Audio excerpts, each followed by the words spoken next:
Okay. All right. So look, what the hell? Ask me. Okay. Look, I gotta go check the audio for the part two because the part one started acting all funny. But first and foremost, I want to give all honors and praises to Yahweh, Bahashem, Yahweh Shai, Bahashem, Rekah, Kodash. I want to give double honors to the elders, apostles, great millstone for bringing out 100% truth and keeping it real. Salutations to the 144 hopeful elect of Israel who's pushing his word in all truth and sincerity, and the one-third of Israel who believe in the word and follow the Lamb wherever we go. Shalom, brothers and sisters. Shalom, y'all. I, okay. See, it's still on, man. Oh, here's part two. Let me see. Well, it says it's up, so.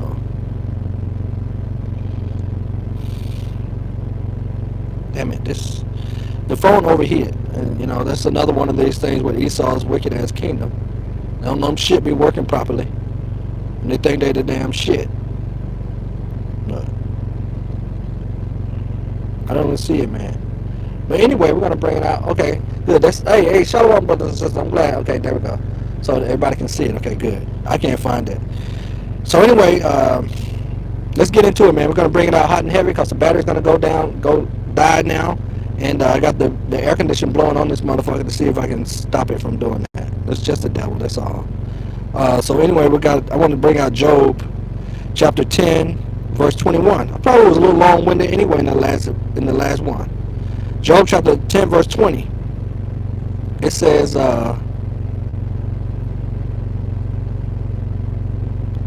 let's start at 21. It says, before I go whence I shall not return, even to the land of darkness and the shadow of death. A land of darkness as darkness itself, and of the shadow of death, without any order, and where the light is darkness. Right, that's Babylon the Great, aka America. The valley of the shadow of death. That's where we are right now, bro. The place of our hell, you know? And like we read, the title of this epistle, which is Jeremiah 16, you know, have no wife, no children in this damn place. Now we understand why. And if we knew that, you know, if those motherfuckers in the plantation Christianity, you know, that false doctrine have been telling us that we're the Israelites and telling us that we, you know, these truths, you know, a lot of us wouldn't have made these damn decisions, you know, that we're living in now. This hell that add to the hell, you know. This is the book of Romans chapter 8 verse 19. For the earnest expectation of the creature waited for the manifestations of the sons of Yahweh Shemashah. It says, for the creature was made subject to vanity, not willingly, but by the reason of him who have subjected the same in hope. Okay? So we are waiting to get the hell up out of here. We're waiting to be delivered out of these chains of darkness, out of the hands of Esau. We're waiting on actual life. Yahweh Shah said, I've come so they can have life and have it more abundantly, bro. You know, this is not our rest. I want to go to Luke chapter 14, verse 33. Luke chapter 14, verse 33.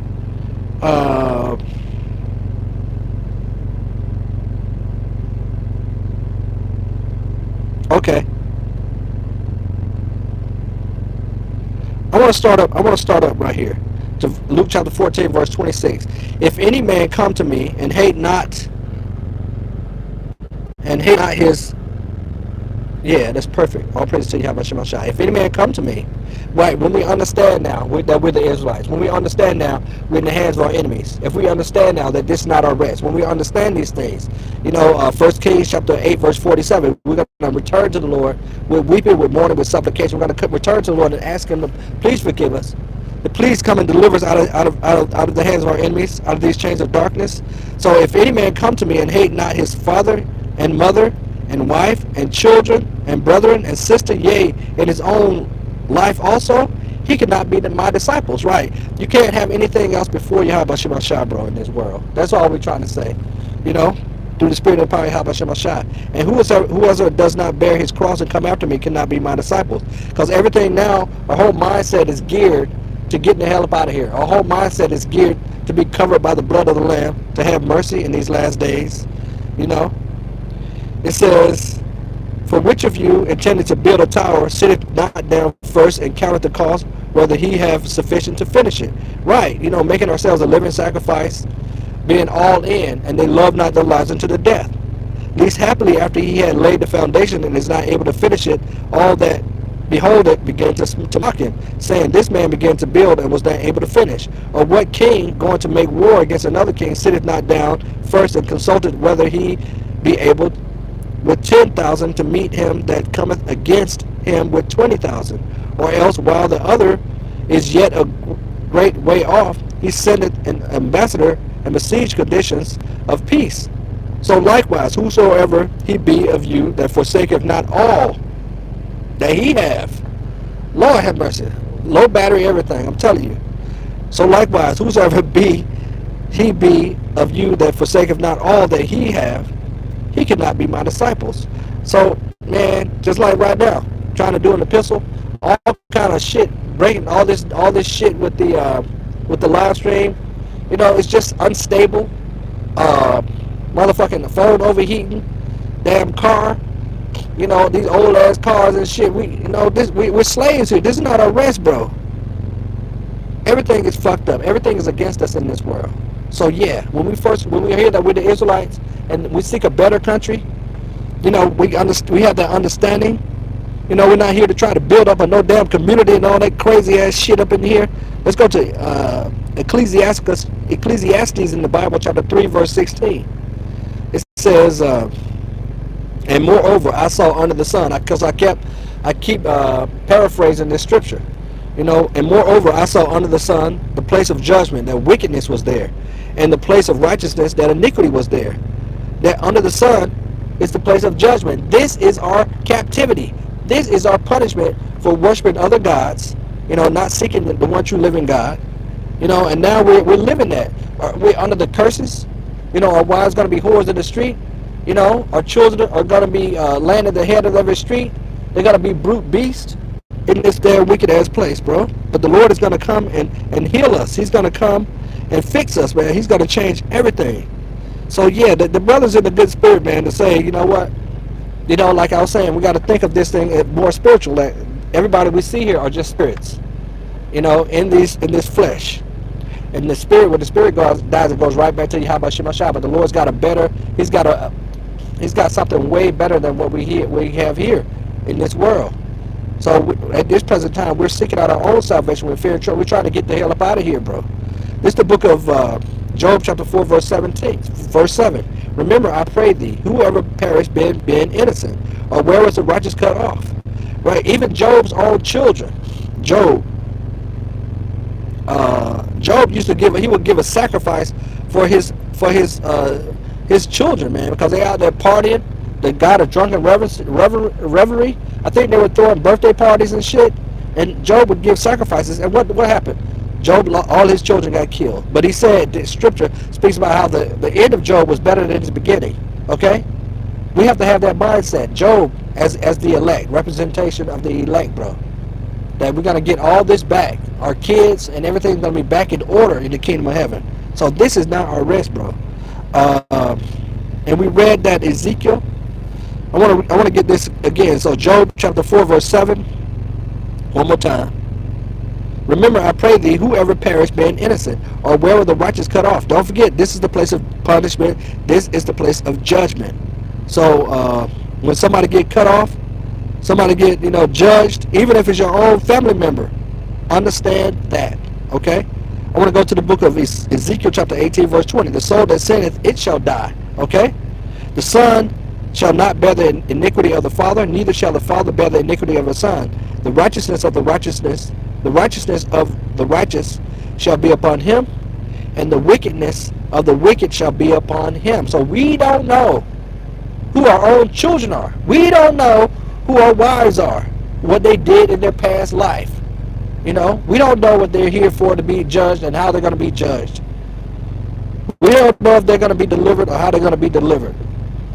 We don't know if we're part of the elect. We don't know if they're part of the elect. Yahweh Shemashah said, then shall it be known who are my chosen. And don't forget, once again, this is Esau's kingdom. I want to make reference to Revelation chapter 6, verse 4. There was given to him a great sword to take peace from the earth. This is not our rest. Esau's not in trouble like other men. They got the white picket fence, but this is our hell, Lazarus and the rich man. And that was a scripture I just wanted to close on. And I should have got it, man. So lucky. So look, we're crying and sighing for the abomination that be done in the midst thereof. The scripture tells us to seek ye first the kingdom of heaven, and all these other things shall be added unto you. Seek out your own salvation with fear and trembling. And if it be the will of the Lord to have mercy on your family members, he will. But you know, let the dead bury the dead, but you go preach the gospel of the kingdom of heaven. You get your house in order. You know, and if your wife, if you still got people around you under your rooftop that wants to, because of your light, they like the scripture speaks about, let your light so shine, so they will glorify your Father in heaven. If they see you constantly in the work, constantly in the thoughts of Yahweh Shemashah, constantly putting off the deeds of the flesh, and they are, they're going to be, the scripture speaks about how they're going to be the wife. Let me see if I can bring it up. Maybe we can end it off on that, just like on a kind of, the scriptural, not our words, not what we think or what we feel, but what the scripture actually says. Oh, that's what I want to get. Pray not for these people. That's what I want to get. Pray. That's what I want to end it off on. Pray not for this people. KJV. And before the battery dies, okay? And then I want to get, while we were speaking about it, the unbelieving wife shall be justified by the believing. The unbelieving.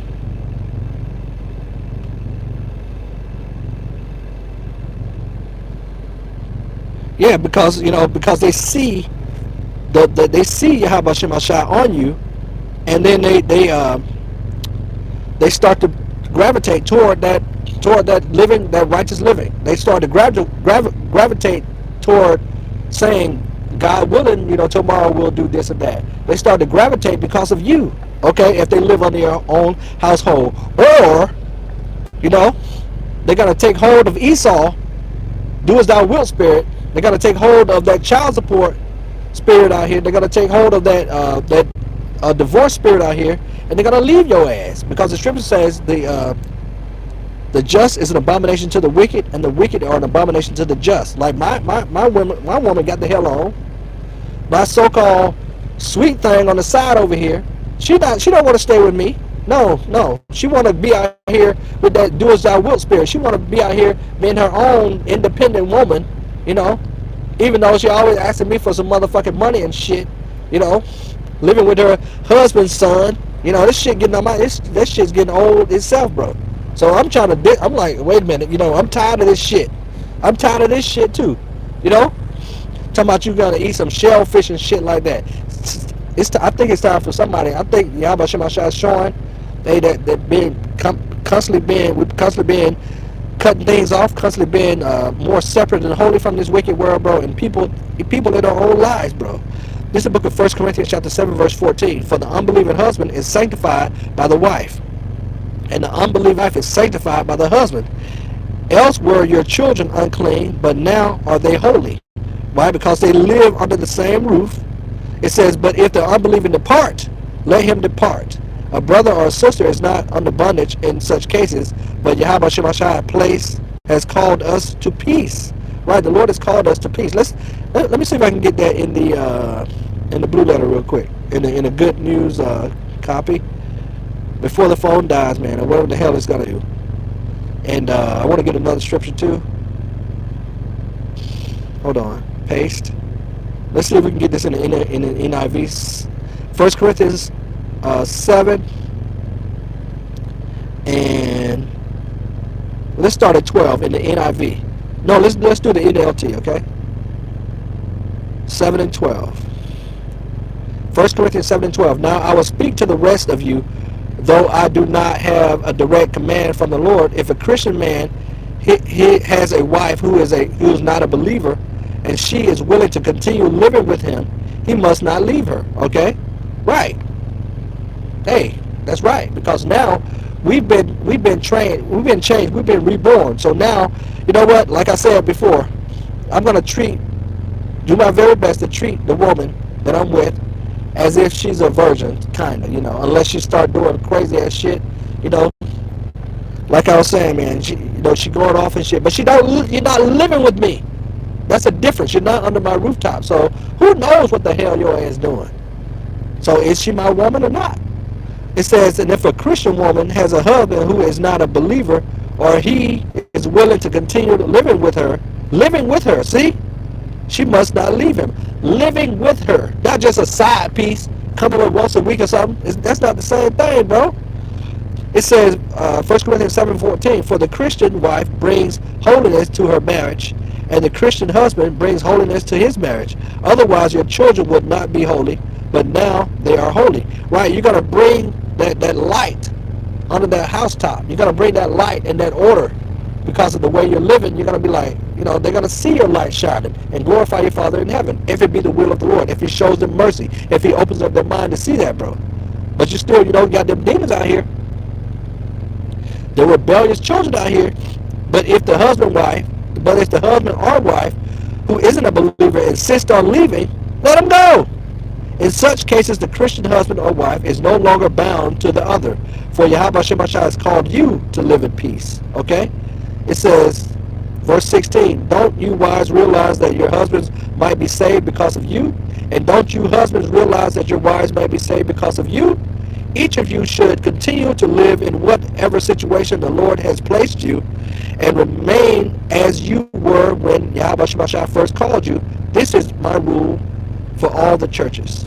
For instance, a man who was circumcised before he became a believer should not try to reverse it.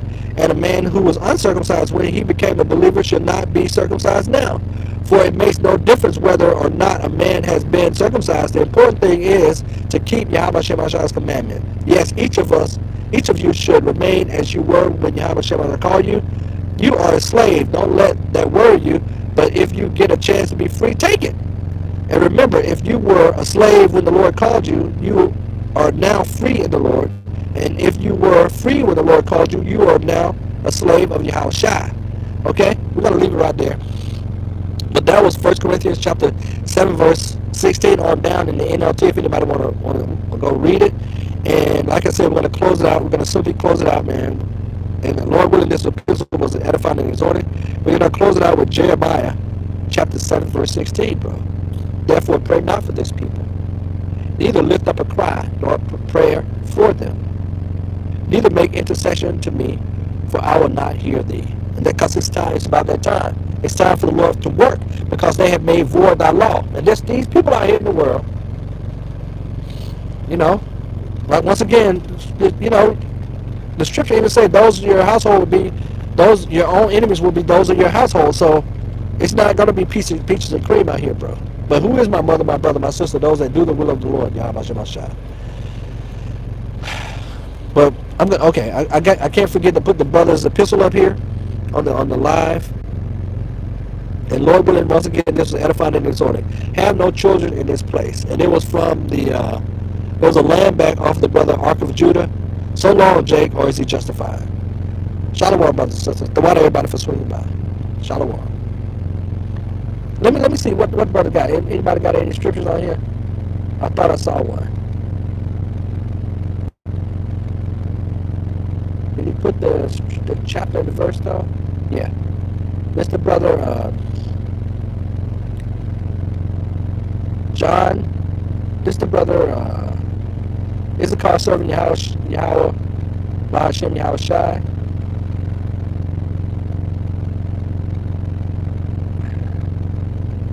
John 15 and 19. If you were of the world would love his own. But because you are not of the world, but I have chosen you out of the world, therefore the world hateth you. He's got verse 22. Matthew 10:22. Shit, I gotta go for the car overheat. And ye shall be hated of all men for my name's sake, but he that endured to the end, the same shall be saved. That's right, bro. So we're gonna close it out, bro. Shalom, everybody. Shalom.